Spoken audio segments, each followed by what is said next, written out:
Assalamualaikum warahmatullahi wabarakatuh. Bagaimana keadaan kalian semua pagi ini? Alhamdulillah, luar biasa. Allahu Akbar. Baik anak-anakku sekalian, pada pagi hari ini kita membahas pelajaran pendidikan agama Islam dan budi pekerti kelas 12 SMA SMK dalam bahasa Arabnya bab mawaris. Baik, pengertian mawaris. Kewarisan merupakan serangkaian kejadian mengenai pengalihan pemilikan harta benda dari seseorang yang meninggal kepada seseorang yang masih hidup. Itu pengertian mawaris. Terwujudnya kewarisan harus ada 3 unsur. Yang pertama, orang yang meninggal atau orang yang mewariskan. Yang kedua, harta milik yang meninggal.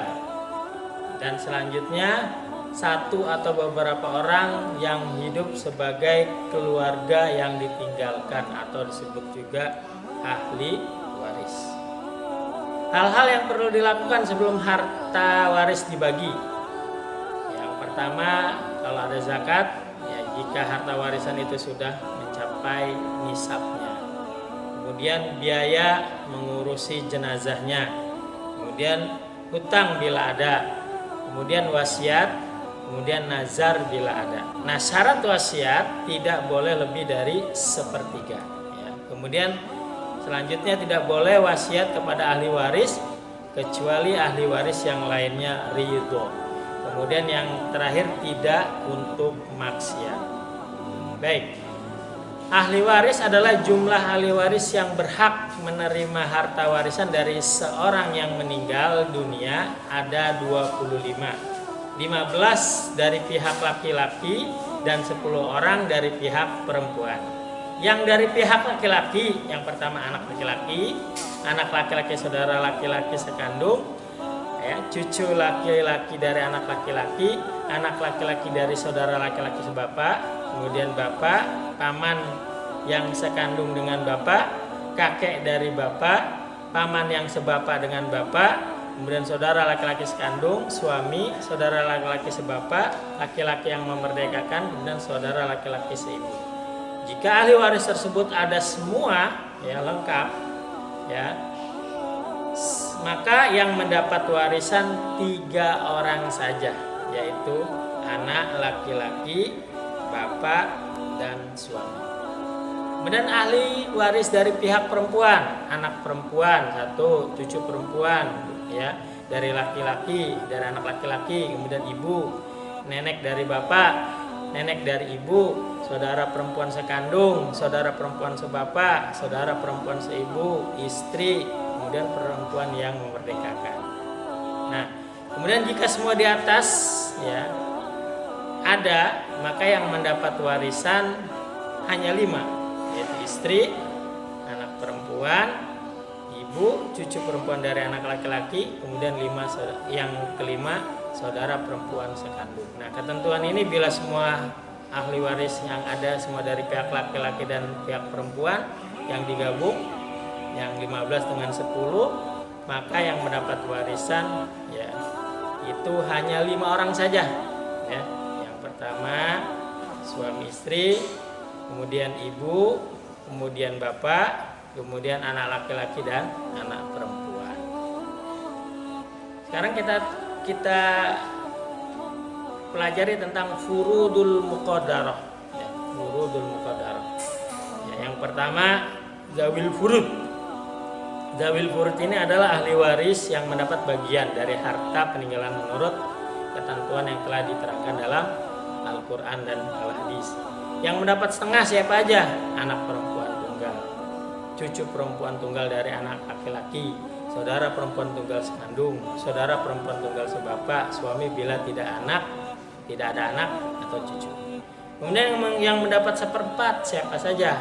Ada suami bila ada anak atau cucu, kemudian istri bila tidak ada anak atau cucu. Yang mendapat 1/8 siapa? Ada 1, yaitu istri bila ada anak atau cucu.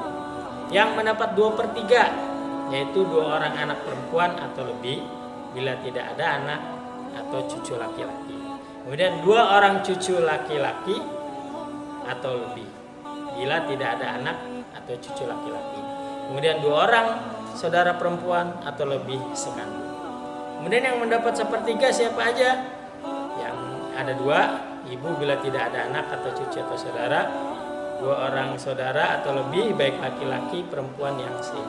Kemudian yang mendapat 1/6, 1 bila ibu bila ada anak atau cucu atau saudara, 2 bapak bila ada anak atau cucu laki-laki. Kemudian ketiga nenek bila tidak ada ibu. Kemudian selanjutnya cucu perempuan bila bersama anak perempuan tunggal. Kemudian kakek bila tidak ada bapak. Kemudian seorang saudara yang seibu baik laki-laki maupun perempuan. Kemudian saudara perempuan seorang atau lebih bila bersama seorang saudara perempuan sekandung. Setelah zawil furud, yaitu yang kedua asobah. Asobah itu adalah ahli waris yang ketentuannya mendapat sisa atau menghabiskan harta warisannya. Asobah dibagi 3.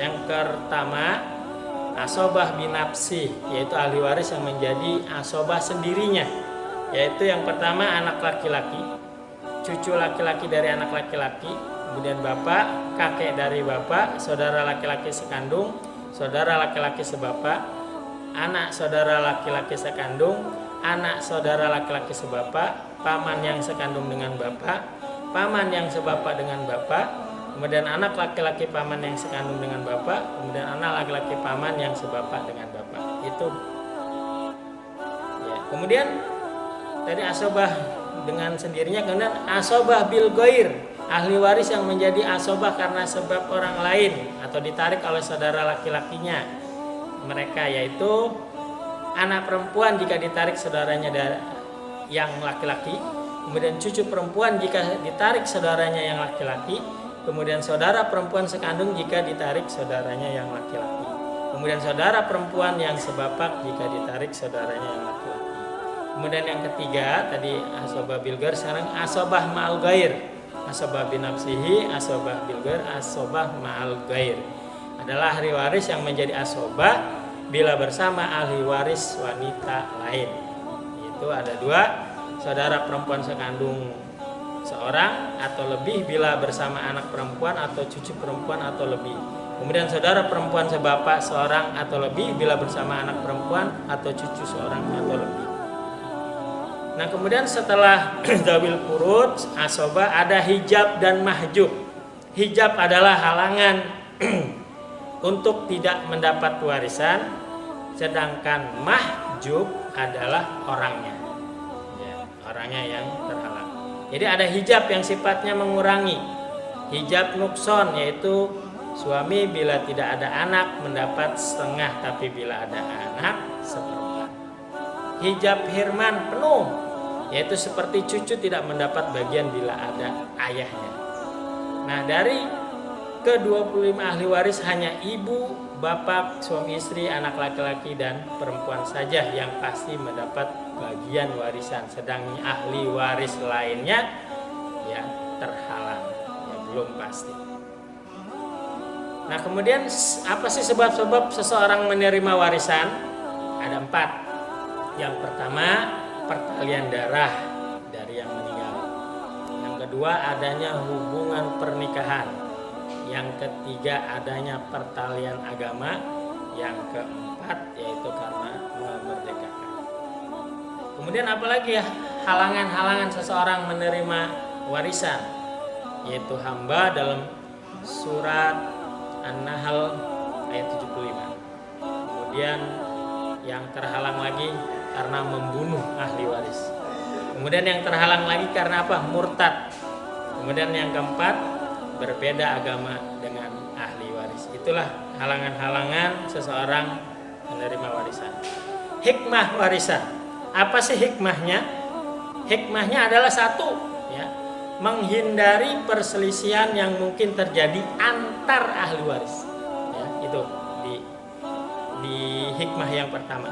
Di hikmah yang kedua, untuk menjalin persaudaraan, ya, berdasarkan apa? Hak dan kewajiban yang seimbang. Ya, kemudian yang ketiga, menghindari keserakahan terhadap ahli waris lainnya. Yang keempat, untuk menghilangkan pilih kasih dari orang tua. Yang kelima, untuk melindungi hak anak yang masih kecil atau dalam keadaan lemah. Itu hikmah warisan. Nah, di sini ada bagan, kalau bagi kalian yang tidak hafal, di sini ada bagannya. Ya. Di urutan pertama ada anak laki-laki, ada asobah. A itu lambang asobah. Kemudian nomor ininya 01, ya 01 di situ. Ya. Jadi ditarik, ya nomornya dari atas nanti diurutkan. Jadi paling atas paling tinggi sampai ke bawah sampai urutan yang ke-28. Itu ada, tinggal dilihat. Nah, kemudian nanti silahkan berdasarkan tabel di atas kalian bentuk 7 kelompok. Ya.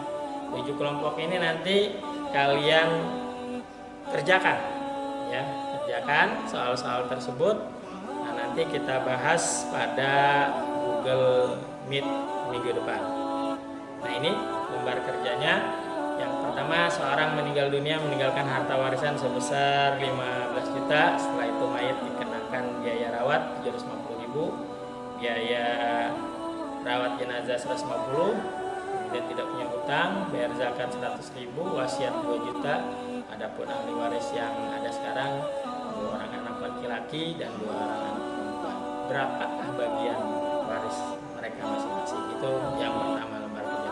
Yang kedua, seorang suami yang meninggal dunia meninggalkan harta warisan sebesar 120 juta. Adapun ahli waris yang masih hidup adalah istri, seorang anak perempuan, ibu, dan bapak. Nah, berapakah bagian ahli waris masing-masing? Kemudian yang ketiga, seorang istri meninggal dunia meninggalkan harta warisan sebesar 360 juta. Adapun ahli waris yang ada sekarang adalah suami, 2 orang anak perempuan, bapak. Ya, berapakah bagian waris masing-masing? Kemudian yang keempat, seorang suami wafat meninggalkan harta waris sebesar 120 juta. Ahli waris yang ada istri, 2 anak perempuan, dan seorang anak laki-laki. Berapakah bagian ahli waris masing-masing? Yang kelima, seorang suami meninggal dunia meninggalkan harta waris sebesar 120 juta.